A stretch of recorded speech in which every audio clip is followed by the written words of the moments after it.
Hey guys, this is Eric Barassa, and today I want to introduce you to the basics of classical guitar. There are a lot of different things we could do with this, but I'm going to focus on a couple of classic techniques that will really focus on your picking hand and get used to those motions, because for most guitar players getting into classical guitar, while the fretting hand can be a big challenge, the bigger challenge is usually getting used to proper right hand technique, or if you're lefty, left hand technique, so picking hand technique. So the first thing is we want to grow the nails out a little bit.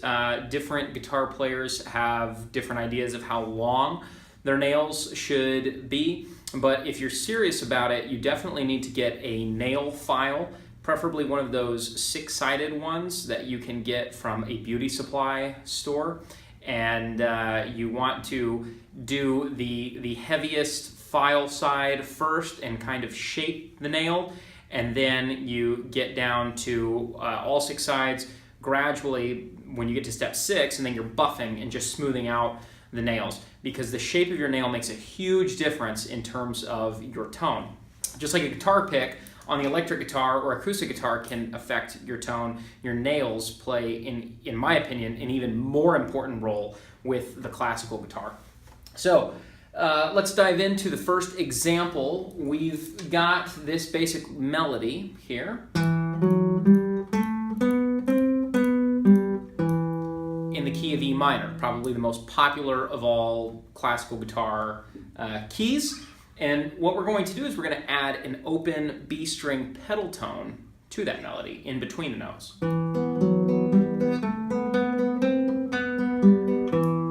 So I'm alternating between my index and my middle. So I'm going thumb, index, thumb, middle, thumb, index, thumb, middle.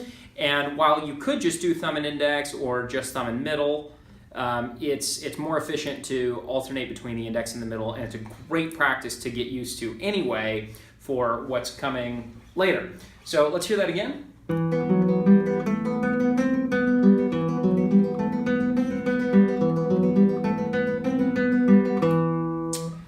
We can also move the melody across just one string like this. And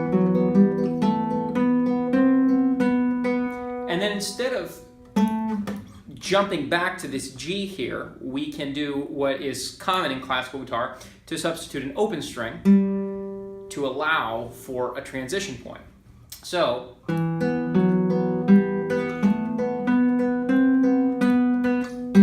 we could grab that G, but it's quite a shift, or we can use that open G, and that gives us time to get back to the beginning. Here it is up to speed.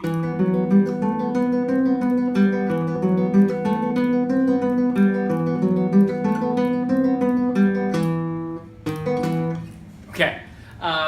The other thing we could do is we could just change the position. The tone changes quite a bit from one string to the next.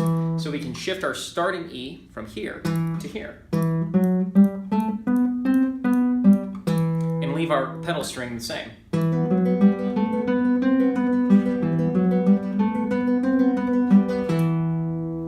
Okay, from there, now you've got several options of how we can play this melody.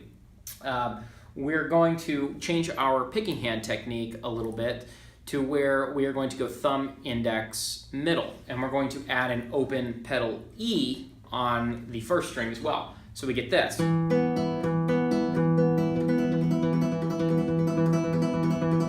Really cool sound, and not all that difficult to execute, but like anything in guitar, it just takes lots of slow repetition to get used to.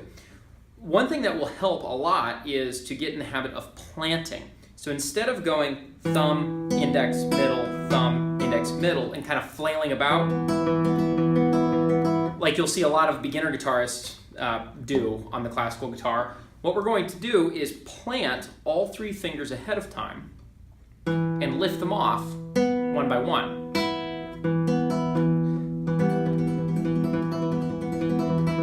And you end up moving quite a bit less, and you're much more efficient, and you can get back quicker. The best way to do this is to go, before you pluck the first string, replant the fourth string.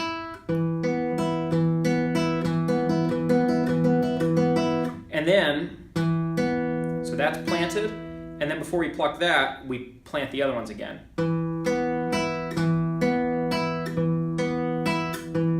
So that's the idea. That's the most efficient way of doing this.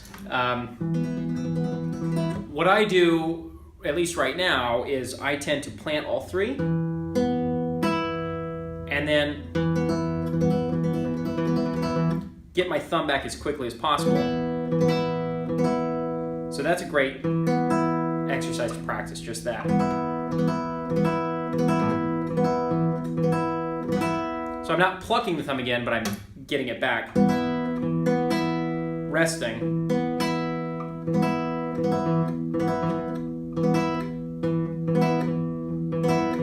And then you could add the next note. Make sure once you pluck the thumb, your other two fingers are already in place. Okay, so you don't have to do it that way, but it's definitely the most efficient way of playing. So now let's add that into our original melody and hear how cool that sounds.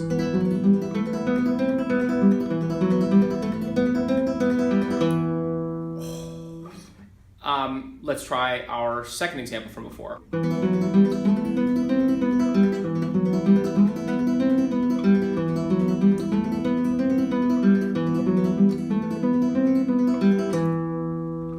And let's try it with our seventh position that we used.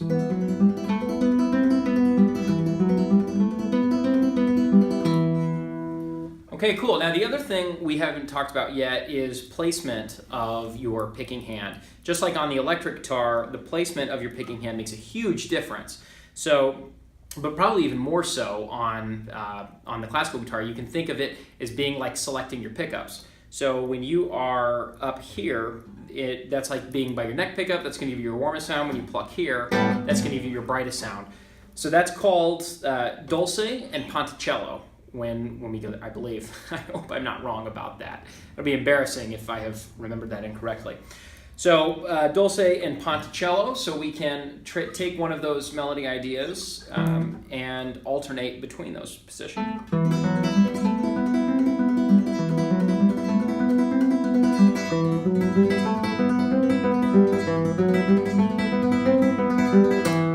Big difference. You also have kind of that middle standard position as well. So if you want to alter your tone, that's a great thing, especially on repeats of music. So the first time you might play it here.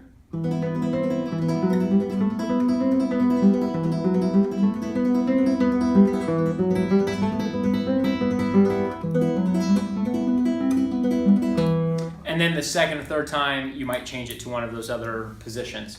Okay, cool. So let's talk about another technique that is very common in classical guitar music, and that is this idea of plucking the two outer strings at once and then using the middle note for your harmony, pedal tone. So we've got the bass and the melody being played at the same time, and then the middle note played as the harmony pedal tone. And we might slide up and down in E minor scale like this.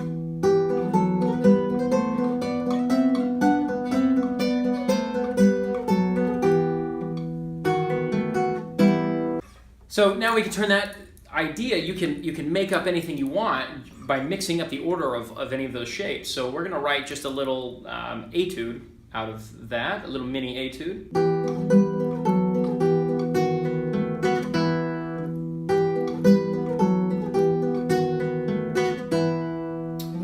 And the other thing that is common in some of these older classical pieces is they'll play a variation of the A section, like we had in E minor, and transpose it to E major. So here's that same idea in E major. And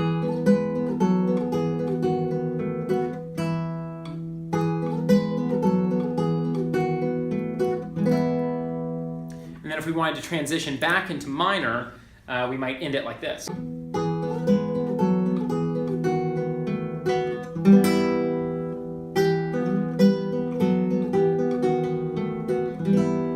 So you still go from that B7, that 5/7 chord, back to your 1 chord, but when you return to the one chord, you make it minor instead of major, and that signals as our transition back into the minor section. So this has just been a brief introduction to classical guitar. There is so much more that we can do. I hope this gives you some fun ideas to start exploring and adding to your playing. And if classical guitar is something you want to explore further, I definitely recommend finding a serious classical guitar teacher who is dedicated specifically to classical guitar so that you can really develop this art form. I've been Eric Bourassa. I'm still Eric Bourassa. I think I'll continue to be Eric Bourassa, and I am clearly a narcissist. Have a great day.